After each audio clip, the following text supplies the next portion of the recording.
Welcome to MOTORVAULT. I'm Josh, and this is a 1997 RENNTech SL74. The RENNTech SL74 is based off of the SL600, which is an R129 chassis Mercedes-Benz SL. Rentech is basically the United States version of AMG before AMG was really popular here stateside. Rentech, based out of Stuart, Florida, really was a supercar maker back in the 1990s, and this car and cars similar to this really helped make them popular and where they are today. The R129 is known as one of the most classic and simple SL designs of period. And in that time frame, those cars as stock, 389 horsepower V12 roadsters, were extremely impressive performance-wise. But after Rentech got done with them, they were a supercar killer. More horsepower than the F40, and it's a sleeper. This car, as I said, started out life as a SL600, which had 389 horsepower.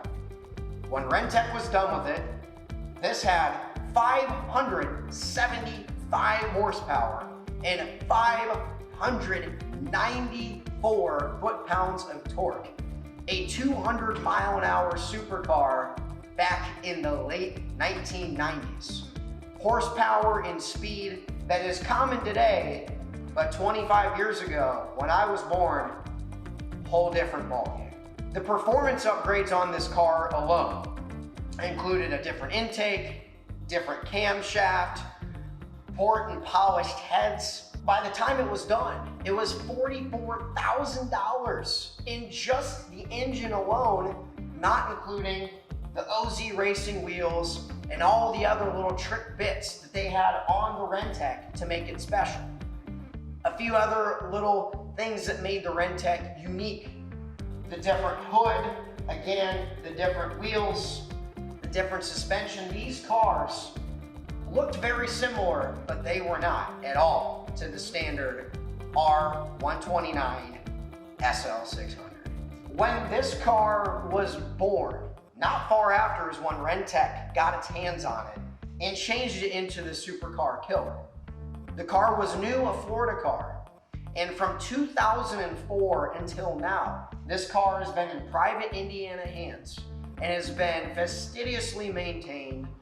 And this SL74 only has 33,000 original miles. Let's pop into this Rentech and see how it feels to do some 90s supercar cruising. These SL600s, or at least this platform, when they were brand new, they were $123,000 starting. Add on the $44,000 mechanical upgrades to the SL74 package, and then everything else Rentech did. You had an extremely expensive car back in the late 90s, getting close to $200,000. In today's money, that'll get you a brand new 911 Turbo. One of the biggest buyers of these Rentech SLs, not this particular variation, but the Sultan of Brunei bought a ton of these cars and really helped make this generation of Rentech SL popular. The R129 is truly a classic design, and when you put all this power behind it with this really sleek color combination, the black with the gray interior, it is a true Radwood gem at the end of the Radwood era. One of the best features with this car, even though it's got a lot of power, that Rentech exhaust, it is one of the most unique sounds that you will hear. Proper V12.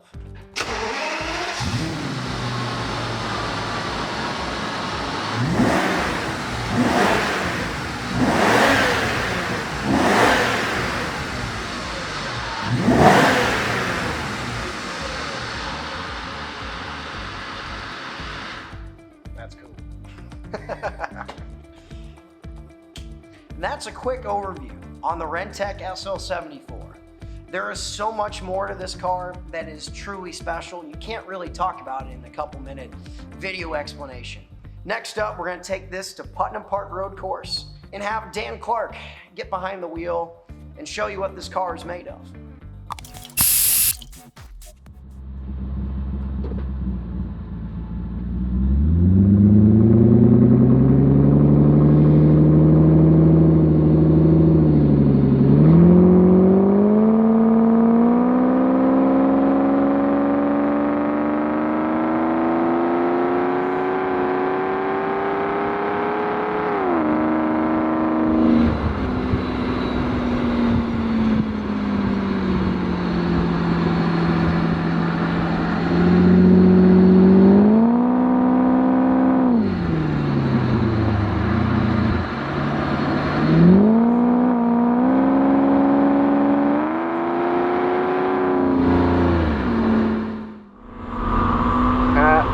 It is so cool.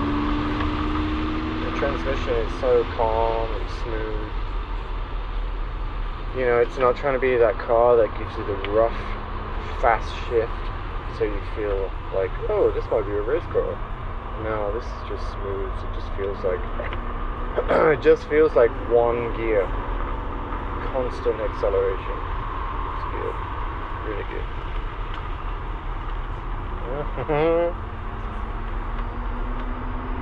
I don't know if it's because I'm English and maybe the world of Bentleys and Rolls Royces was beyond my reach as a kid, but something about wheeling a high-end luxury rare vehicle around a track is pretty cool. You know, I'd say this thing is definitely stately, even if you reserve that term for, you know, maybe a Range Rover Sport or something British, like a Bentley or a Rolls. This thing is stately too. And it just feels like you're living a different world for a little bit, driving this around a track.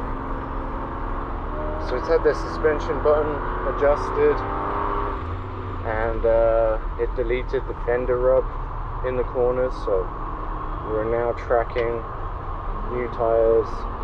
Pretty good speed through these corners here at Putnam Park, and we're not getting any fender rub issues. So again, that harks back to whenever someone besides the manufacturer touches a car for modifications, quite often, if you've been there yourself, you get what you paid for as far as what you wanted on your shopping list added, and then you always find you lose something. You might lose some road, you know, smoothness. You might lose some comfort. You might even lose some of your cockpit if it got hacked out to add something got bolted on. Sometimes that could be quite crudely done. Not in the case here. This is just really cool. This is 90s luxury cool. Just driving this thing around the track just makes me instantly start feeling like I now own a lot of land. Maybe I was privately schooled. This is cool. Your rich aunt definitely let you borrow her car for the day. She has no idea what we're doing with it.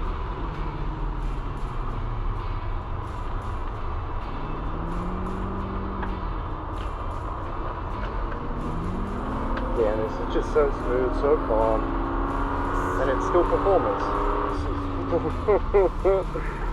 It's so cool. I love how you can have a V12 in a car like this, and yet the V12-ness of it is just not constantly being rammed down your throat.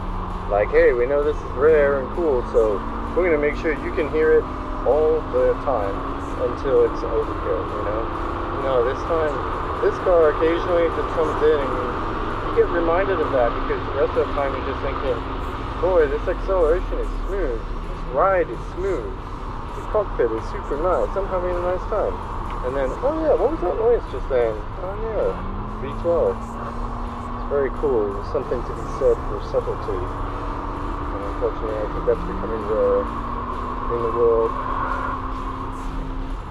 It's nice that somebody's developed a car that embodies that.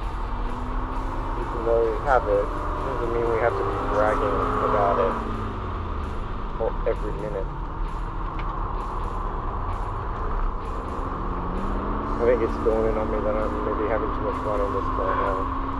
This is a rare, probably 1 of 20 something car, so it's good as it is right now. It's still in the same condition as when I got the keys. So cool.